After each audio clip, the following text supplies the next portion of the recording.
Itinakda ni Lady Jiang ang mga panuntunan na nagsasabing, ang nagwagi ay mapagpasyahan kapag ang isa sa inyo ay sumuko o nahimatay, habang si Janet ay nakatayo na handa. Nagbigay pa ng direksyon si Lady Jiang sa kanila na ang anumang nakamamatay na pamamaraan ay ipinagbabawal at pigilan ang paggamit ng anumang pag-atake na maaaring mapanganib ang buhay ng iba, nakangiti kay Sir Dam. Nagsisimula ang matinding spar habang si Sir Dam ay sumugod gamit ang kanyang tauhan. At si Janet ay lumipat upang sumuntok, parehong nagpapakita ng determinadong pagpapahayag.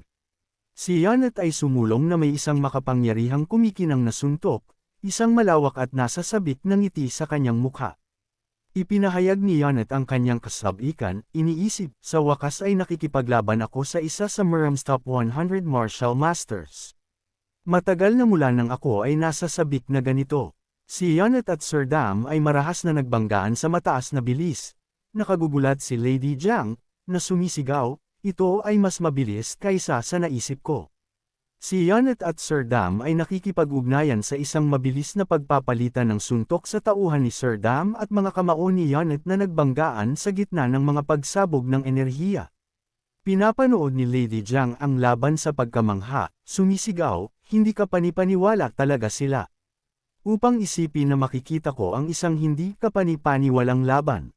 Ang tauhan ni Sir Dam at ang suntok ni Janet ay nagbanggaan na may matinding puwersa, na nagpapadala ng shockwave sa hangin.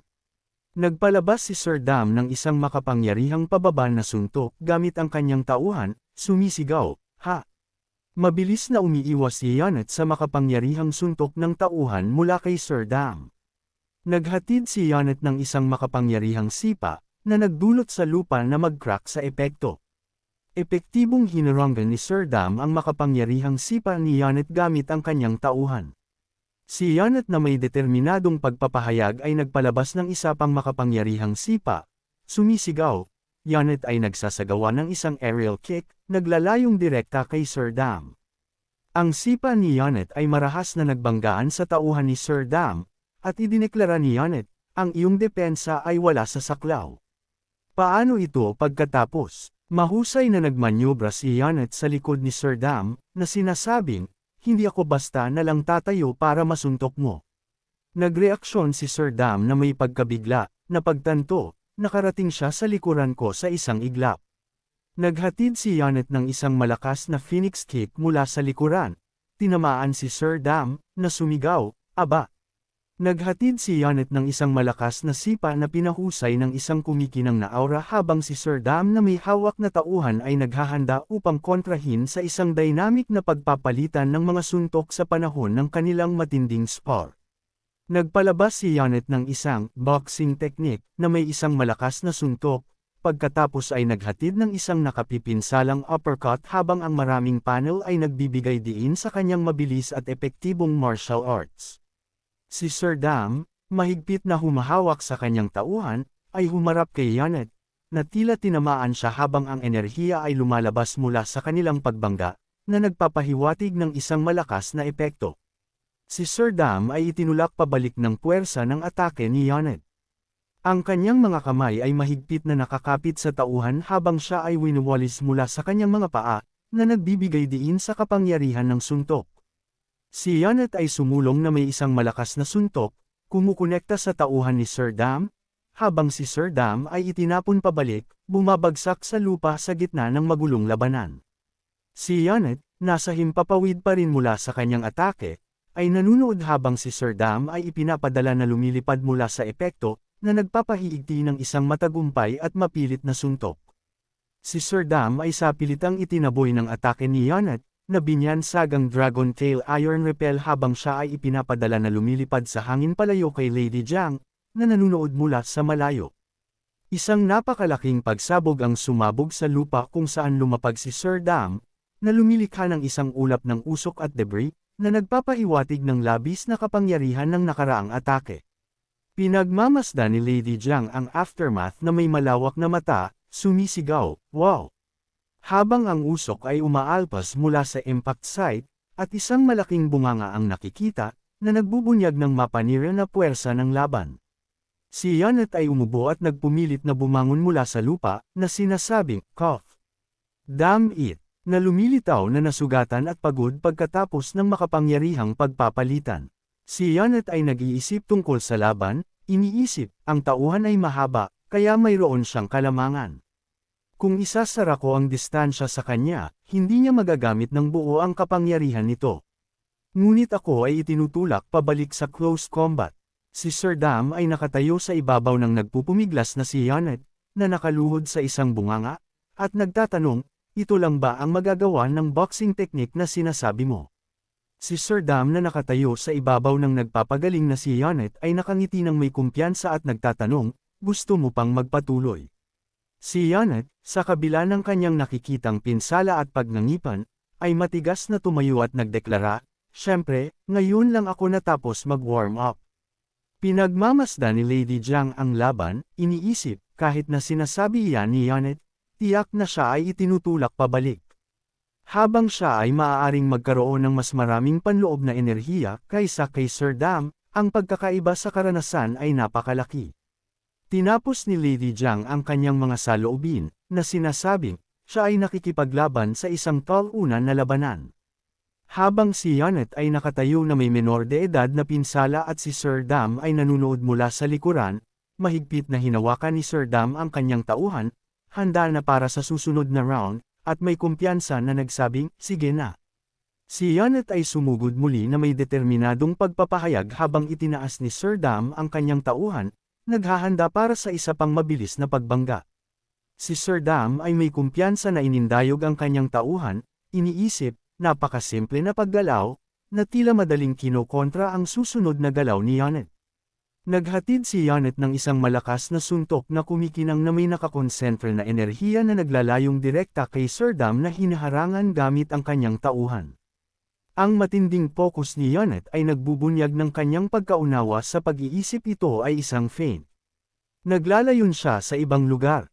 Mabilis na iniikot ni Sir Dam ang kanyang tauhan na nagbubunyag ng isang mabilis na malabong paggalaw na nagpapahiwatig ng isang komplikadong multi-strike technique bilang bahagi ng kanyang martial arts. Si Janet ay tinamaan ng tauhan ni Sir Dam, ipinadala na nasa himpapawid.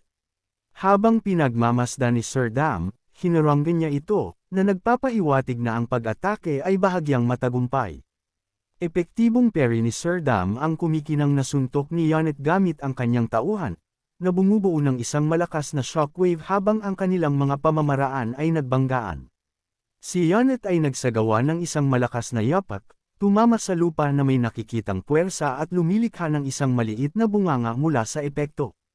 Nagpalabas si Sir Dam ng isang mabilis na multi-directional na atake ng tauhan, na bumubuo ng mga pagsabog ng enerhiya na nagpilit kay Janet sa isang nagdedepensa at maliksi na postura habang sinusubukan niyang umiiwas. Si Janet ay ngumingiwi sa sakit at nag-iisip, hindi ito feint. Napagtanto ang buong puwersa ng direktang atake ni Sir Dam habang ang tauhan ay kumukonekta sa kanyang ulo.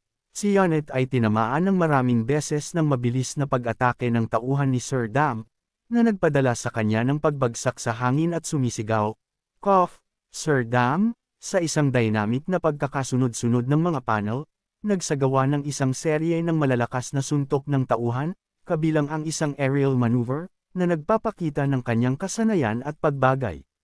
Si Sir Dam ay nagpahayag ng pagtataka at paghanga, na sinasabing, "Hindi ako makapaniwala na inangkop mo na ang aking mga feints, kahit na nalilito ka lang kanina. Upang isipin na napabuti ka ng napakabilis." Si Janet ay sumugod pasulong, na nagdeklara na ang kanyang dugo ay kumukulo, at siya ay maglalabas na ng lahat. Habang inihanda ni Sir Dam ang kanyang tauhan para sa patuloy na matinding spar, si Janet ay nag-iisip tungkol sa kanyang kawalan ng karanasan sa mga laban sa MRM, pagbibigay prioridad sa paglago sa pagpanalo, at nagplano na gamitin ang kanyang boxing na may pananaw para sa tamang sandali. Nagpalabas si Sir Dam ng kanyang Heavenly Flower Staff Technique, Encircling Storm. Nagsasagawa ng isang mabilis na barrage ng mga suntok ng tauhan kay Janet mula sa maraming direksyon. Ipinagpatuloy ni Sir Dam ang kanyang mabilis, multi-directional na Encircling Storm Staff Technique, na pinipilit si Janet na magreaksyon ng nagdedepensa sa walang humpay na pag-atake. Si Janet ay ngumingiwi sa sakit habang ang malakas na suntok ng tauhan ni Sir Dam ay kumukonekta, na nagpapahiwatig ng puwersa ng suntok sa kabila ng kanyang pagtatangka na harangan ito. Pinapanatili ni Sir Dam ang kanyang walang humpay na staff assault, tinamaan si Janet ng maraming beses, pinipilit siyang sumipsip o harangan ang mga mabilis na suntok at sumigaw, "Cock!" Si Janet ay ngumingiwi at bumigkas, kick. Habang tinitiis niya ang matindi at patuloy na pag-atake ni Sir Dam, nagpapakita ng mga palatandaan ng matinding sakit at pagpapagal. Ang mukha ni Janet ay nagpapakita ng matinding pilit at sakit habang ang isang malakas na asul na aura ay sumasabog sa paligid niya, na nagpapahiwatig na itinutulak niya ang kanyang mga limitasyon o ina-activate ang isang makapangyarihang pamamaraan. Si Janet ay mabilis na napilitang paatras ng mga makapangyarihang epekto, mahusay na umiiwas at inilalabas ang patuloy na enerhiya na infused na suntok mula kay Sir Dam. Napagtanto ni Janet na naaalala niya ang nakalimutan na likas na ugali bilang isang mandirigma mula sa isang nakaraang buhay. Habang ang mga imahe ng kanyang dating, mas maskuladong sarili ay lilito. Si Janet ay nakikipag-ugnayan kay Sir Dam sa close range, nagpapahayag ng matinding kasiyahan at kilig. Nararamdaman ang kanyang adrenaline na sumasabog sa panahon ng kanilang matinding labanan, si Sir Dam ay mabilis na inindayog ang kanyang tauhan, na pinipilit si Janet na umiiwas sa isang makapangyarihang, sweeping strike na naglalayon sa kanyang ibaba na katawan.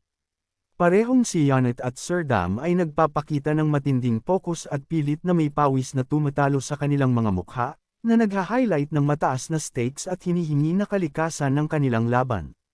Ang mga mata ni Janet ay kumikinang na may asul na enerhiya habang siya ay ngumingiwi ng matindi, sumusulong na may isang makapangyarihang atake at nagdeklara, "Nakuha kita."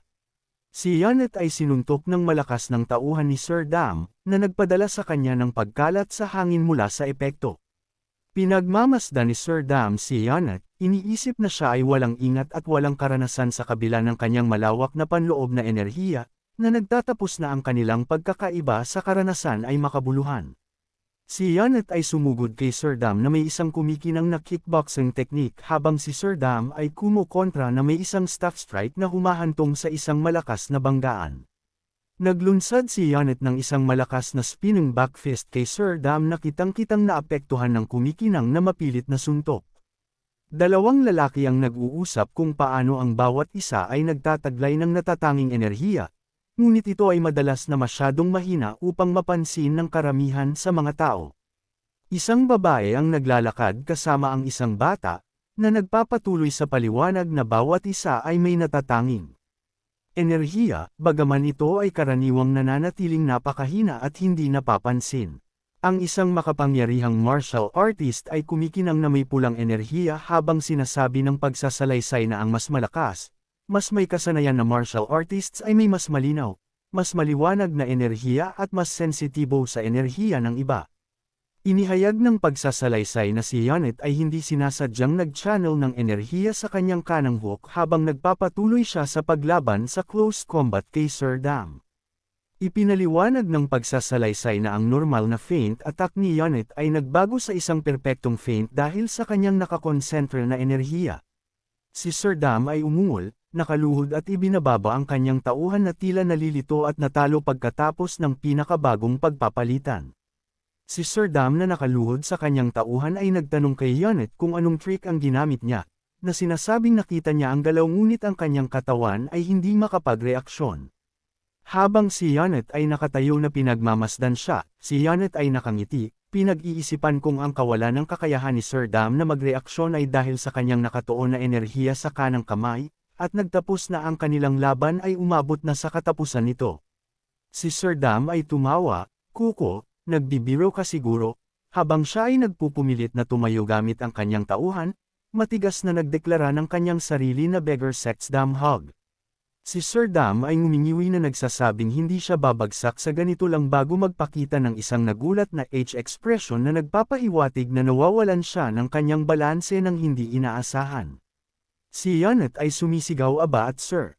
Habang si Sir Dam ay biglang bumagsak sa kanyang mga tuhod ibinababa ang kanyang tauhan na nagpapahiwatig ng kanyang hindi inaasahang pagkatalo. Ipinaliwanag ni Janet sa nakaluhod na si Sir Dam na malamang nanataman siya sa baba, inuga ang kanyang utak sa kabila ng kanyang panloob na enerhiya na nakakagulat kay Sir Dam. Ang kamay ng isang babae ay mabilis na humawak sa braso ng lalaki, na sinamahan ng isang speech bubble, sumisigaw, sandali lang. Hinihimok ng babae ang lalaki na huminto, na sinasabing nanalo na siya, habang ang lalaki ay nag-iisip sa loob-loob na tulungan sana niya si Sir Dam na tumayo.